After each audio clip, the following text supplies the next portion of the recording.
Son meilleur ami m'a humilié au dîner, elle pourrait trouver quelqu'un de bien mieux que toi. Je l'ai fait taire devant tout le monde. Elle a explosé, excuse-toi ou c'est fini entre nous. Je n'ai fait que sourire. Je n'ai pas prononcé un mot. Mais quand elle est revenue des semaines plus tard, elle a enfin compris ce que « fini » voulait vraiment dire. Pendant 3 ans, ma vie avec Anna a été bonne. Excellente, en fait. Je suis avocat, donc mon travail consiste essentiellement à affronter chaque jour le pire côté de la nature humaine. Rentrer à la maison et retrouver Anna, c'était comme respirer de l'air pur après une journée suffocante. Elle travaillait comme assistante juridique, était super intelligente et avait ce feu intérieur qui la poussait à aller à la fac de droit pour se faire un nom. J'adorais ça chez elle. Nous formions une équipe, construisant une vie ensemble dans la maison que j'avais passé des années à restaurer. Tout semblait solide, réel. Je ne faisais pas que payer les factures pour une petite amie, j'investissais dans la femme avec qui je prévoyais de me marier. Mais il y avait toujours un bruit de fond, quelque chose qui me dérangeait. Ce bruit avait un nom, Léo. Léo était son meilleur ami de l'université. Graphiste, du genre à se qualifier des « artistes » et à agir comme si travailler de 9h à 17h était une condamnation à mort. Au final, il vivait de menus pour des restaurants de tacos, peinant à payer son loyer. Pour Anna, il était l'ami loyal, son âme sœur platonique, le type qui la protégeait.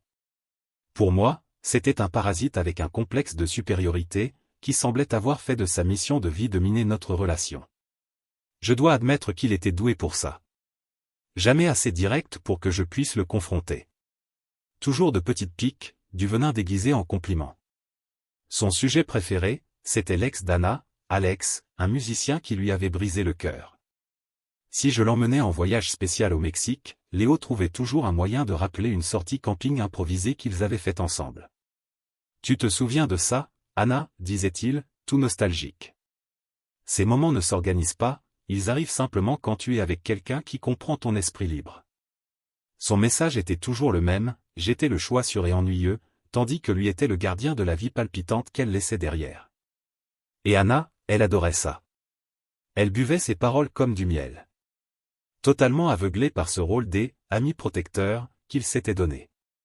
Chaque fois que je suggérais qu'il dépassait les limites, elle le défendait aussitôt, il est juste Léo. Il était là quand Alex m'a brisé le cœur. Il se soucie juste de moi. C'est la famille, Jacques. Je suis un homme patient. Je dois l'être, par ma profession. On ne saute pas sur la première preuve qui apparaît. On attend. On laisse l'autre parler, se piéger lui-même. Et on attend qu'il tende la corde pour se pendre. Alors, j'ai attendu que Léo me tende la corde. Ce moment est arrivé il y a 1 mois. Je venais de gagner la plus grosse affaire de ma carrière. 6 mois de ma vie consumés, d'innombrables nuits blanches, des week-ends ensevelis sous les dossiers. Mais nous avions gagné, et c'était une victoire énorme pour moi et pour mon cabinet. Pour célébrer, j'ai organisé un dîner. Mes amis les plus proches, qui ne m'avaient presque pas vu en 6 mois, étaient tous là. Et comme je tentais encore d'être le « mec sympa », j'ai demandé à Anna d'inviter ses amis. Ce qui signifiait, bien sûr, que Léo serait là. La soirée était parfaite. La maison pleine de gens formidables, le vin cher que je gardais enfin ouvert, et moi, me relaxant pour la première fois depuis longtemps. Léo, évidemment, profitait de l'alcool gratuit et agissait comme s'il était chez lui. Après quelques verres, il a décidé qu'il était temps de faire son « show ». Il a commencé un discours long et ennuyeux sur une exposition d'art, qui n'était en réalité qu'un prétexte pour parler de la différence entre « créateur » et « mec en costume ». C'est juste une autre façon de voir le monde, a-t-il dit en me fixant droit dans les yeux. Certains d'entre nous sont mus par la passion, par l'art. Les autres ne sont que des gens pratiques. Puis il a pris une gorgée lente de mon vin. Mes amis avaient compris son petit jeu et lançaient déjà des regards capables de faire cailler du lait. J'ai forcé un sourire et refusé de mordre à l'hameçon. Mais il n'a pas arrêté. Il s'est tourné vers Anna, avec cette fausse mine d'ami inquiet. « J'espère juste que tu es heureuse, Anna. » Enfin, Jacques est un type bien. Il est stable. C'est un pourvoyeur. Il est fiable. Il a dit « fiable », comme si c'était une insulte. Puis il a marqué une pause, m'a regardé droit dans les yeux et a esquissé un sourire arrogant. « Mais tu dois admettre, Tu pourrais trouver quelqu'un de bien mieux que lui. Et là, voilà la corde. Le silence est tombé sur la table. On aurait entendu une aiguille tomber. Mes amis semblaient prêts à bondir sur lui. Anna fixait juste son assiette, rougissante. Elle n'était pas en colère contre lui. Elle était seulement gênée parce qu'il avait fait une scène. À cet instant, tout est devenu limpide pour moi. L'avocat patient avait disparu. L'homme qui venait d'être humilié dans sa propre maison, devant ses amis, par un parasite qui vivait de ma générosité, cet homme-là a pris le dessus. J'ai posé calmement ma fourchette et mon couteau sur la table. J'ai croisé les mains et planté mes yeux dans ceux de Léo. L'hôte sympathique avait disparu. À sa place, c'était désormais le procureur qui parlait. Voilà une affirmation audacieuse, Léo, dis-je d'une voix dangereusement calme. J'aimerais connaître ton raisonnement. Dans ton avis d'expert, qu'est-ce qu'un homme meilleur pour Anna? Sois précis. Donne-moi tes critères. Léo était complètement pris de court. Il s'attendait à une dispute bruyante, pas à un contre-interrogatoire calme et méthodique. Eh bien, tu sais, balbutia-t-il. Quelqu'un plus à son niveau. Un créatif. Quelqu'un qui la comprend. Je vois, répondis-je en hochant la tête. Donc, la principale qualification, c'est d'être un créatif. Théorie intéressante.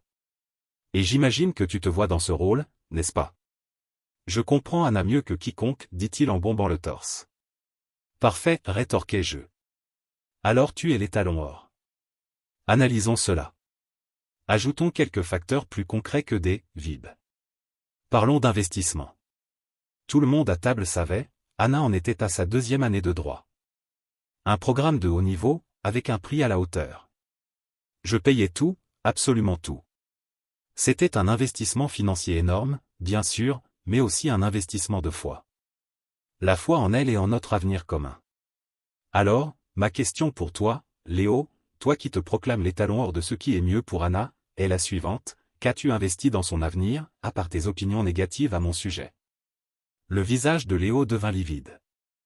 Anna me lança un regard désespéré. Jacques, ne fais pas ça, murmura-t-elle. Je levai la main pour la faire taire, sans détourner mes yeux de Léo. Je n'ai pas fini. Parlons de la voiture qu'elle conduit. Sûre. Fiable. Elle l'emmène et la ramène de la fac. C'est moi qui la lui ai achetée. Toi aussi tu as une voiture, n'est-ce pas, Léo? Un cabriolet, branché, qui tombe toujours en panne. D'ailleurs, Anna t'a prêté de l'argent au moins 3 fois ces 6 derniers mois pour le réparer, n'est-ce pas?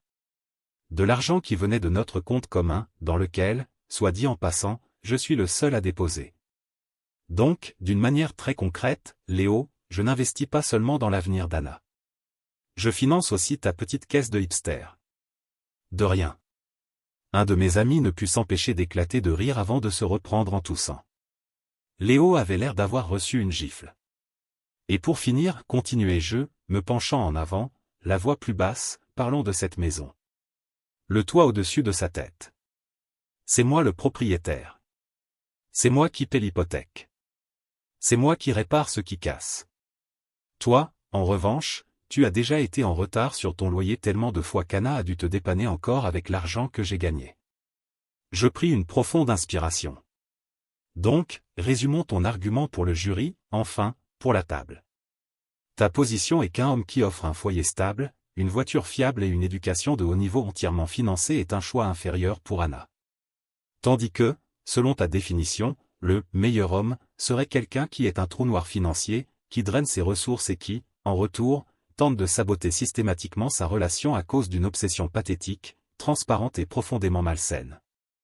C'est bien ça, Léo? Est-ce que j'ai correctement résumé ta position?